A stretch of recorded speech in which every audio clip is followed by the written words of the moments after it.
భారత్ అలాగే న్యూజిలాండ్ జట్ల మధ్య జరిగిన మూడవ టీ20 మ్యాచ్లో భారత జట్టు అద్భుతమైన గెలుపును సాధించింది. ఈ గెలుపుతో సిరీస్ను భారత జట్టు సొంతం చేసేసుకుంది. అయితే ఇప్పుడు నాలుగవ టీ20 మ్యాచ్ విశాఖపట్నంలో జరగబోతోంది. ఇక మూడవ టీ20 మ్యాచ్లో అసలు సిసలైన హీరోలు ఎవరైనా ఉన్నారంటే అది మొదటిది జస్ప్రీత్ బుమ్రా. మొదటగా న్యూజిలాండ్ జట్టు బ్యాట్స్మెన్ పైన విరుచుకుపడి వాళ్ళని 150 పరుగులకి కట్టడి చేశాడు అంటే అది మామూలు విషయం కాదు. అయితే మూడవ టీ20 మ్యాచ్ మీద మన భారత జట్టు పైన, అలాగే ఈ సిరీస్ పైన, వరల్డ్ కప్ పైన మన భారత జట్టు దిగ్గజాలే కాదు, ప్రపంచ జట్టు దిగ్గజాలు కూడా అంటే ప్రపంచ దేశపు దిగ్గజాలు కూడా షాకింగ్ కామెంట్స్ అయితే చేశారు. అదేంటి తెలుసుకునే ముందు జస్ట్ ఒక లైక్ ఇవ్వండి ఫ్రెండ్స్. అలాగే మా ఛానల్‌ని దయచేసి సబ్స్క్రైబ్ చేసుకుంటే మీకు ఎన్నో latest sports updates, long videos అలాగే షార్ట్ వీడియోస్ రూపంలో కూడా అందుతాయి. అయితే మొదటగా సచిన్ తెండూల్కర్ వ్యాఖ్యానిస్తూ ఏమన్నాడంటే, నిజంగా టీ20 జట్టును చూస్తుంటే ముచ్చట వేస్తుంది. ఎంత అద్భుతమైన జట్టుగా మారిపోయిందో కళ్ళ ముందే తెలియటం లేదు. యువ ఆటగాళ్ళు ఎంత అద్భుతంగా రాణిస్తున్నారనే విషయానికి ఈ సిరీస్ ఒక పెట్టింది పేరు. సూర్యకుమార్ యాదవ్ కెప్టెన్సీ నిజంగా ఆసమ్‌గా ఉంది. అసలు తన దాకా రాకుండా ఆటగాళ్లే మొత్తం అంతా కూడా చక్కబెట్టేస్తున్నారు. నిజానికి సూర్య గత కొన్ని రోజులుగా ఫామ్ లేమితో ఇబ్బంది పడుతున్నాడు. అలాంటి సూర్యని కూడా జట్టు ఆటగాళ్ళు ఎంతో ఎంకరేజ్ చేశారు.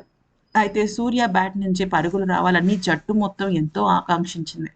ఇంతకన్నా గొప్ప ఐకమత్యత మరొకటి ఉండదు అంటూ సచిన్ వ్యాఖ్యానించాడు. అలాగే టీ20 వరల్డ్ కప్ కోసం నేను ఎదురు చూస్తున్నాను అంటూ చెప్పాడు. ఏబీ డివిలియర్స్ వ్యాఖ్యానిస్తూ ఏమన్నాడంటే, భారత జట్టు చాలా అంటే చాలా పటిష్టంగా మారుతుంది. వన్‌డే సిరీస్ కూడా భారత జట్టు చిన్న చిన్న పొరపాట్లతో చేజార్చుకుంది. కానీ టీ20కి ఆ తప్పుల్ని యువ జట్టు సరిచేసుకుంది. అభిషేక్ శర్మ బ్యాటింగ్ చూస్తే ఎంతగానో హ్యాపీగా అనిపించింది. ఒక భారత ఆటగాడికి ఏ అయితే క్వాలిటీస్ ఉండాలో అంటే అంతకు మునుపు విరాట్ కోహ్లీ కానీ, లేకపోతే రోహిత్ శర్మ కానీ ఒక ఆరాని ఫిక్స్ చేశారు. దాన్ని ఈ వారసులందరూ కూడా పుణికి పుచ్చుకొని ఆ ఒక లెగసీని కంటిన్యూ చేస్తున్నారనిపిస్తుంది. అయితే భారత్ ఆడుతున్న తీరు, వాళ్ళు చూపిస్తున్న మంచి కంటెంట్ గనక మనం గమనించినట్టయితే ఖచ్చితంగా మోస్ట్ హాట్ ఫేవరెట్ జట్టు ఆఫ్ టీ20 వరల్డ్ కప్ వాళ్ళే అవుతారని అనిపిస్తుంది అంటూ పేర్కొన్నాడు. రికీ పాయింటింగ్ వ్యాఖ్యానిస్తూ ఏమన్నాడంటే, వన్‌డే సిరీస్ ఆడుతున్నప్పుడు ఫీల్డింగ్ తప్పిదాలు, అలాగే న్యూజిలాండ్ జట్టు ఆటగాళ్లతో తీసుకోవాల్సిన జాగ్రత్తల గురించి నేను చెప్పాను. అయితే ఆ విషయాలన్నింటినీ కూడా వాళ్ళు తూచా తప్పకుండా పాటిస్తూ చాలా అద్భుతంగా రాణించారు. అయితే ముఖ్యంగా అభిషేక్ కానీ, సూర్య కానీ, అలాగే బుమ్రా కానీ ప్రతి ఒక్కళ్ళు ఆల్రౌండ్ ప్రదర్శనతో దుమ్మురేపారు. ఇంతకు మించి ఏం కావాలి? అయితే జస్ప్రీత్ బుమ్రా ఒక వరల్డ్ క్లాస్ బౌలర్. తన ఒక అద్భుతమైన స్టామినాని మరొకసారి చూపించాడు. అయితే ఈ సిరీస్‌కి ముందు ప్రపంచ జట్లన్నీ కూడా ఈ ఇరు జట్లపైనే కాన్సంట్రేట్ చేస్తారు.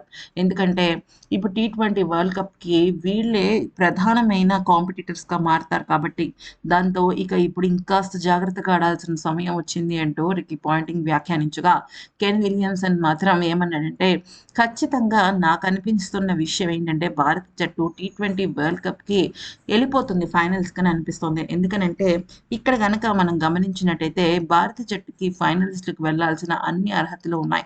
కాకపోతే వాళ్ళు చిన్న చిన్న తప్పులు చేయకూడదు. ఒకటి, ఇద్దరు ఆటగాళ్ళు మినహాయించి ప్రతి ఒక్కరు వాళ్ళ శక్తి వరకు బాగా రాణిస్తున్నారు. ఇంతకు మించి ఏ జట్టుకైనా అడ్వాంటేజెస్, ప్లస్ పాయింట్స్ ఏముంటాయి? దీనికి తోడు అటు ఇషాన్ కిషన్, అలాగే సూర్య, ఇంకా హార్దిక్, బుమ్రా, అభిషేక్ శర్మ, అలాగే శివం దుబే ఒక్కళ్ళేంటి ప్రతి ఒక్కళ్ళు రాణిస్తున్నారు. ఇంతకు మించి జట్టుకి ఏం కావాలి అంటూ పేర్కొన్నాడు.